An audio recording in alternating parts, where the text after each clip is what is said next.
If someone followed you around for a day, would they see somebody surviving? Or would they see somebody living with purpose? Because purpose isn't just about what you say, it's showing up how you decide, and what you choose, and in who you're becoming. Recovery changes habits. Faith changes identity. And identity changes everything. I am Brock, and this is Living with Purpose. Welcome back to episode 5 of Living with Purpose. You know, I'm going to be honest, this is kind of a weird feeling. Having those first 4 episodes out of the way, because when I look back, that was a lot of time. That was a lot of experiences packed into a short amount of time.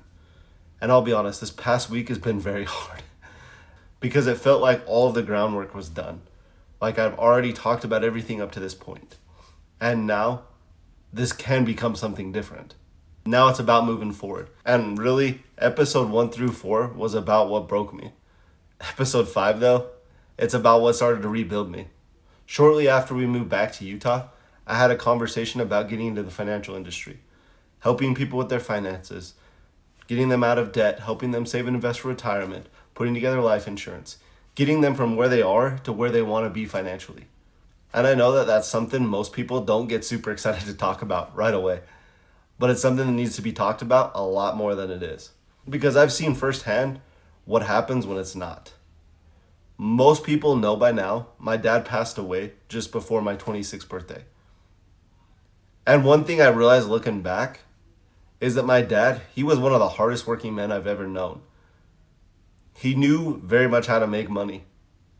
He was one of the best providers you can ask for. Now, we didn't have extravagant lives, but we had our needs taken care of. But one thing that he didn't know how to do was to make money work for him or to even save and invest for the future, to take care of his family in the event that he's not here. While I was on my mission in 2010, my parents sat down with a life insurance agent. And I'll be honest, it took months for this to happen. It wasn't one of those cheerful conversations that they both hopped into an office and they're like, all right, let's get this thing done.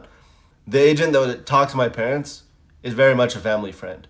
She felt very strongly for a long period of time that she needed to get something together for Brian and Brenda.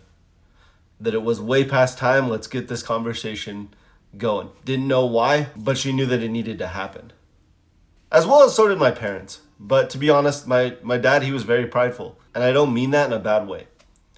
I mean it like most men are. We want to provide. We want to be able to take care of our families. And we don't want to feel like we need help. But eventually they sat down, they put together a policy, something that was affordable, something that provided for them. And looking back, obviously it wasn't nearly enough, as we found out later when he got diagnosed. Now, we did have conversations with the insurance agent about this after he got diagnosed. And she said, morally and ethically, I can't make any changes to this. And because my dad's the person that he is, obviously he wouldn't allow it. There's no way that you can know that stuff. 2 years after they sat down with this life insurance agent, he was diagnosed. 6 years after they sat down with her, he passed away. I've had to watch my mom navigate life after that. It's been nearly a decade, and she's still trying to pick up the pieces and make better financial decisions. Now, I'll be honest, she did some really smart things with that policy that most widowers that are grieving do not do. She put some money away for an investment, and then she was able to purchase a house from my aunt and uncles at a very, very good price. Even though that policy, it wasn't perfect, it mattered. It mattered greatly. And in that moment where everything felt like it was collapsing, it definitely protected her. It definitely put her in a better situation than she would have been otherwise. And it took a lot of stress off of my dad in those final years of his life. I have seen this play out with so many families. And I want to try to explain this in the simplest way. Imagine that you have a tree. Now this tree, every month it produces $5,000. If you set it up right, that tree will automatically put money into a bank account that takes care of the necessary things. Things like taking care of your bills, feeding your family, keeping a roof over your head. Your whole life depends on that tree. Now just imagine that that tree is gone. That's what happens when your income disappears, through loss of work or death. The reality is, those bills will not stop. And people are still expecting to get paid. They could care less where that money comes from. That is the absolute purpose of income protection. Not because it's exciting, but it is necessary. I do have a strong belief in the necessity of it because, again, I've seen what happens when families are without it. Over the last 3 years, obviously I've had several conversations with families. Some that are for it, some that are against it. Sometimes the reason why people don't have it, it just doesn't hold up. When I sit down with families, I'm not here to push something on them. I'm there to understand their situation. Help them see that this is what they need. And actually put together something that makes sense for them and protects them in the way that it needs to be. This is a process that I've really grown to love. Helping people go from feeling stuck to having a plan, man, that is powerful. But this came at a time that I really needed it.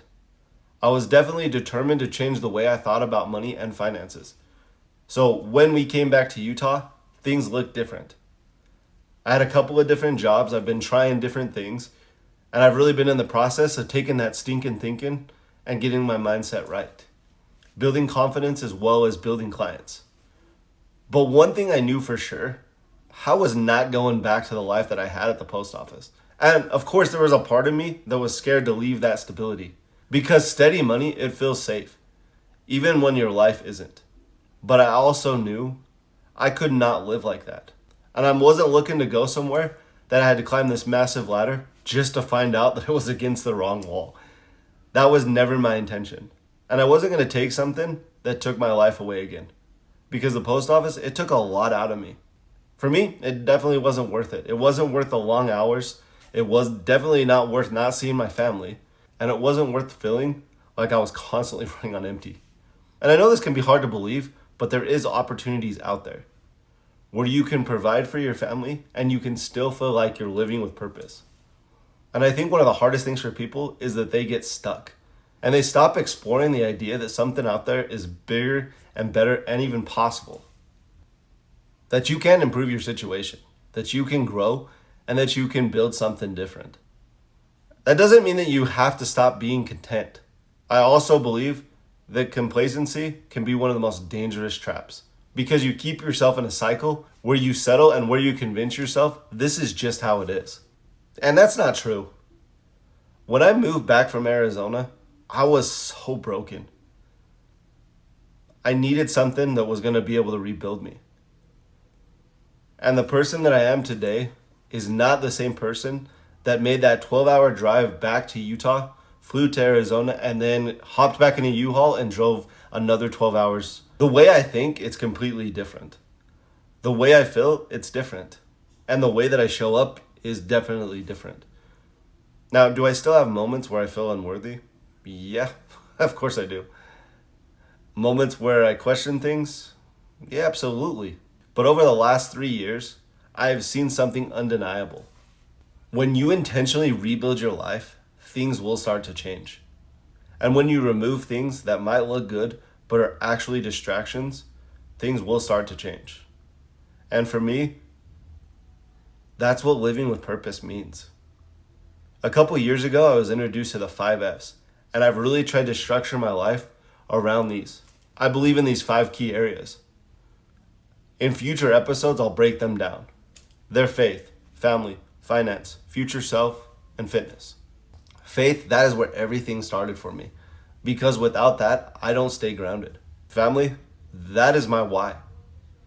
That is what I do everything for. Fitness, that's discipline. That's showing up even when you don't feel like it. Finance, that's responsibility. That's breaking the cycle I grew up seeing. And then future self, that's who I'm becoming, not who I used to be. When all of those are aligned, life will look different.